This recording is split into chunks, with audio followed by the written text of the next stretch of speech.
13세기 고려 말기 가난한 농촌에서 태어난 신도는 어린 시절부터 가난과 차별을 겪으며 자랐습니다. 그의 출생 배경은 불분명하지만 천민 출신이라는 설이 지배적입니다.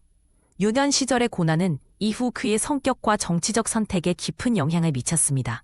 당시 고려 사회는 극심한 신분 차별로 인해 천민 출신의 출세는 거의 불가능했습니다. 이 가난과 신분 제한을 벗어나기 위해 신도는 승려가 되는 길을 선택했습니다. 사찰 입문 과정은 당시 천민 출신에게 드문 기회였습니다. 그는 불경 공부에 뛰어난 재능을 보이며 스승의 관심을 받았고 이는 그의 인생 전환점이 되었습니다. 승려로서 그는 문학과 철학을 익히며 지적인 성장을 이루었습니다. 고려 말기 왕실과 권문세족 간의 갈등이 극심해지던 시기 승려 신도는 정치적 기회를 포착했습니다. 그는 불교계의 권력 구조를 활용해 점차 정치 무대에 진출했습니다. 당시 고려 조정은 홍건적의 침입과 왜구의 노략질로 극도로 혼란스러운 상태였으며 이런 상황이 신돈과 같은 인물의 등장을 용이하게 했습니다. 공민왕 16년 1367년 신도는 왕의 총애를 받기 시작했습니다. 그는 왕에게 불교적 가르침을 설파하며 점차 신임을 얻었고 왕의 사망한 왕비에 대한 위로의 역할을 했습니다.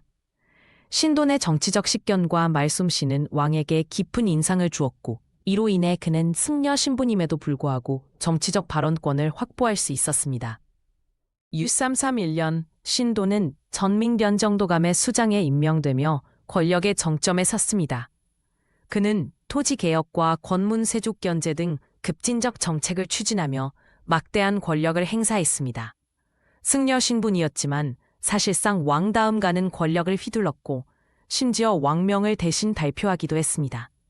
그의 권력은 하루아침에 승려에서 최고 권력자로 변모한 이례적인 사례였습니다. 신돈의 급진적 개혁은 기득권층의 강한 반발을 불러일으켰습니다. 그는 권문세족의 토지를 몰수해 빈민에게 나누어주는 정책을 펼쳤고 유교적 전통을 무시한 행보로 유학자들의 반감을 샀습니다.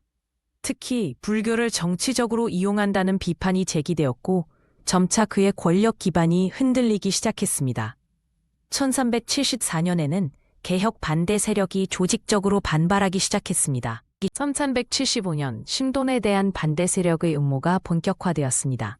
왕실 외척을 비롯한 반대파들은 그를 타도하기 위해 공민왕에게 계속해서 참소했습니다. 특히 신돈이 왕실의 불행을 초래했다는 주장이 설득력을 얻었고 공민왕도 점차 그를 의심하기 시작했습니다. 이 시기 신돈은 자신의 위험을 감지하고 방어책을 마련했지만 이미 그의 영향력은 크게 약화된 상태였습니다. 1375년 음력 7월 신돈은 결국 숙청당했습니다. 공민왕의 명령으로 체포된 그는 모든 관직에서 파면되었고 곧이어 처형되었습니다. 그의 최후는 비참했는데 일설에는 몸이 찢겨 죽임을 당했다고도 합니다. 승려 출신으로 권력의 정점에 섰던 그의 추락은 급격했고 이는 고려 말기 정치적 혼란의 상징적 사건으로 기록되었습니다. 신돈 사후 고려 왕조는 더욱 혼란에 빠졌습니다. 그의 개혁이 중단되면서 사회적 모순이 다시 악화되었고 공민왕이 암살되는 등 정치적 불안정이 지속되었습니다.